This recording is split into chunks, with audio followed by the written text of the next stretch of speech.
Okay guys, at meron po dito away. Ayun, oh. Inampot na po siya ng pulis. Hindi natin alam kung ano yung pinag-awayan nilang dalawa. Kaya yan, sinama sila ng pulis at sinipitaan sila. Ako sabi lang naman sila kung ano yung pinagmula ng away nilang dalawa. Ayan, oh. So yan, sinipitaan sila sa malapit po dito para pagkasundo sila o ano man.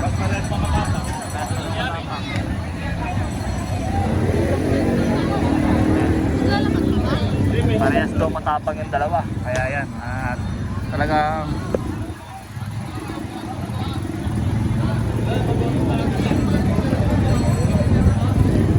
sila ng polis. Bakit anong ginagawa nila? Bakit sila nag-aaway sa doon sa may gitna, doon sila nag-aaway sa may 7-Eleven, no? Kasi may nagsisigawan doon. Away-away. Siyempre maraming madadamay dyan. Baka mamaya magkasakitan sila at maraming civilian ang madadamay dito sa ginagawa nilang katapangan sa araw ng patay ngayon, araw ng undas ngayon. Ginagawa sila ng pulis.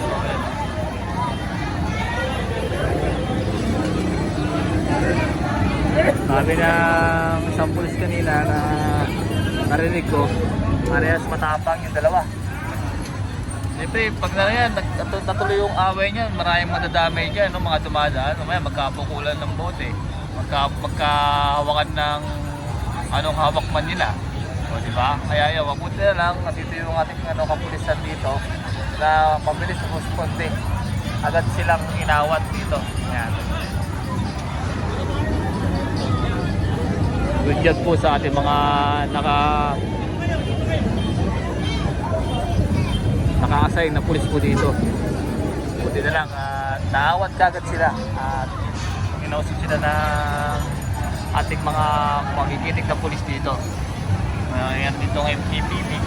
Pag may mapasok na sakyan, bawal po, narangan na rito kasi ito po yung North Cemetery.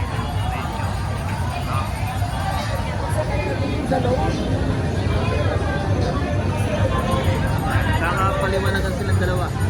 Nakapaliwanag sila. Nagpapaliwanag ngayon sila sa pulis.